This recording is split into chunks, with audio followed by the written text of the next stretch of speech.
Mozart es sin duda el primer nombre que a los iniciados y profanos nos viene a la cabeza al unir música y masonería. Uno de los más grandes músicos de todos los tiempos, que lejos de ocultar su pertenencia a la orden, compuso obras específicamente para su logia e introdujo elementos simbólicos en diferentes composiciones, siendo, en este sentido, la flauta mágica la más estudiada.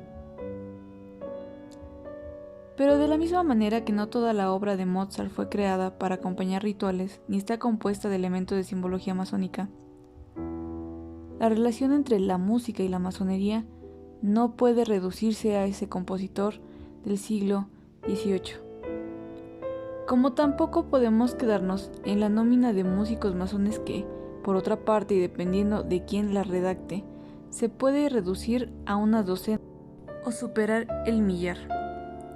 Hay listas cortitas con Mozart, Haydn, Liszt, Sibelius, Sousa y no muchos más, músicos de quienes hay constancia clara de su condición de masones, por registros o por propia declaración. Otras veces nos encontraremos con largas relaciones de compositores en las que se tienen en cuenta, aparte de los registros, declaraciones de terceros y aspectos en su obra que podían entenderse simbólicos.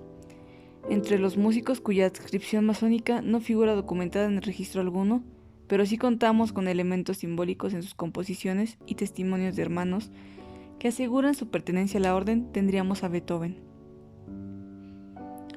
La domesticación del sonido, la música, acompaña al hombre probablemente desde que a la entrada de una caverna los cazadores, iluminados por la luna, golpearon con sus mazas las pieles tensas puestas a curtir, soplaron a través de huesos imitando el inquietante sonido del viento e hicieron vibrar repetidamente las cuerdas de sus arcos en una invocación a los incipientes deidades para que el día siguiente les fuera propicio. Lo que empezaría siendo un desorden de golpes, silbidos y zumbidos, es decir, caos, fue adquiriendo un orden. Lo primero sería el ritmo, a este le seguiría la melodía, y paralelamente se iría perfeccionando la modulación de esos instrumentos rudimentarios de las herramientas con las que se construían música. Hombre, herramienta y materia bruta. El recorrido desde esas noches en la caverna hasta las grandes sinfonías, si no paralelo, es similar al que siguieron los constructores de la piedra. Esos mismos cazadores un día decidieron apilar unas rocas de forma que 3 de ellas, de altura superior a su base, sustentaran otra cuya forma plana quisieron elevar del suelo. Mediante su trabajo, habían ordenado elementos que hasta ese momento eran un caos. Habían sido capaces de transformar y crear conforme a un plan propio. Y el objeto de esa obra no era dar cobijo ni satisfacer otras necesidades primarias, como tampoco aquellos sonidos ordenados en una tosca melodía tenían por objeto comunicar un orden o un deseo personal y concreto. El hombre, mediante las artes trascendía, había subido otro peldaño por encima del resto de seres animados. El siguiente paso sería modelar este material duro e inalterable, y que sus formas irregulares no fueran obstáculos para ordenar más cantidad de piedras en construcciones mayores. Avanzar en el tallado de la piedra permitió crear muros, arcos y bóvedas. Para ello, era imprescindible el estudio matemático y el conocimiento de las proporciones armónicas. Algo parecido había ocurrido con la música. Similares estudios son necesarios para ordenar ritmos y tonos, pero si las civilizaciones pasadas nos han dejado en herencia impresionantes obras arquitectónicas, apenas sabemos de su música. Como muchos sabemos, lo que nos puedan decir las pinturas y grabados que representan intérpretes e instrumentos, o los textos en los que se conservan tratados sobre el concepto musical más que sobre las obras.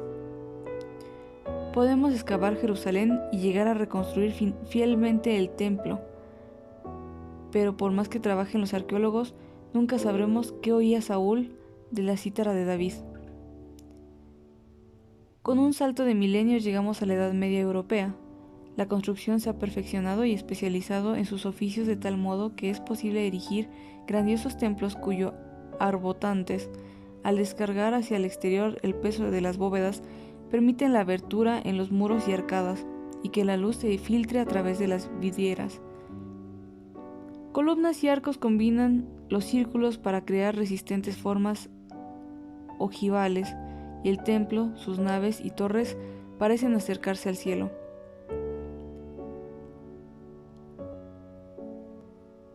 Además de canteros, en la obra del templo intervienen maestros en el trabajo de metales, vidrieros, pintores, así como los constructores de Babel desplegaron un esfuerzo estéril por alcanzar a Dios.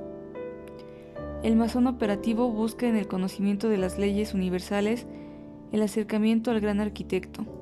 Dentro de esta obra de piedra, de formas dispares, inimaginables hasta el momento, los sonidos también se ordenan y multiplican para la mayor gloria del Creador. A los monódicos cantos gregorianos se les añaden contrapuntos que adornan su sobriedad, y se da entrada a los instrumentos musicales, surgiendo un tipo de música, la polifónica, que combina sonidos y melodías simultáneas. La música avanza mucho más en los 100 años que transcurren entre mediados de los siglos XII y XIII, que en varios milenios. La contemplación de un templo romántico con sus arcos de medio punto y bóvedas de cañón, de formas geométricamente simples, no sugiere como acompañamiento musical un canto gregoriano monódico. Las formas góticas, disparadas, entrelazadas y de geometrías complejas cantan con voces diferenciadas. Podemos imaginar tonos graves en columnas y basamientos, voces femeninas e infantiles que se entrelazan en las arcadas ojivales, instrumentos de cuerda que puntean en las vidrieras y de viento que suben hasta las bóvedas. Pero no solo debemos a los siglos del gótico o la polifonía, también aparece una escritura musical que registra notas, tiempos y modulaciones. La obra musical ya no necesita el de la ejecución periódica o de la memoria para su supervivencia. Puede dormir durante siglos en un pentagrama hasta que un músico decida despertarla y volverá a sonar como el día de su estreno. Es también en la Edad Media cuando aparece la división de las artes que no nos es ajena, 7 artes liberales agrupadas en el trivium, o los 3 caminos a la elocuencia, gramática, retórica y lógica, y el quadrivium, o los 4 caminos al conocimiento, aritmética, música, geometría y astronomía. Para algunos, tanto profanos como iniciados, Mozart solía ser el punto de unión entre masonería y música. Para los masones, a partir del 2º grado, la palabra nexo debería ser quadrivium. Ahora bien, la música, en tanto que arte liberal, habemos de entenderla como el sonido en un orden matemático propio de la razón, por encima de emociones, de figuras y añoranzas que serían más propias del oído. La música como parte del quadrivium es armonía antes que melodía. Estaríamos hablando de la música en 2 planos diferenciados, el conceptual racional, cuando nos referimos a la música como parte del quadrivium, y el emotivo sensorial cuando pensamos en obras y composiciones. Escuelas de pensamiento racional dan por superada esta separación en todas las artes, no solo en la música, aunque para nosotros no ha perdido un ápice de vigencia y su simbolismo podríamos verlo reflejado en el mandil. La babeta triangular representa el trivium, la elocuencia vetada al aprendiz, y el cuerpo rectangular el quadrivium. Además, la distinción entre concepto propio de la razón y objeto ligado a las sensaciones nos facilita la jerarquía en el conocimiento, nos permitirá distinguir entre arte y obra, la creación y lo creado, lo que abre el camino a la especulación y al conocimiento esotérico.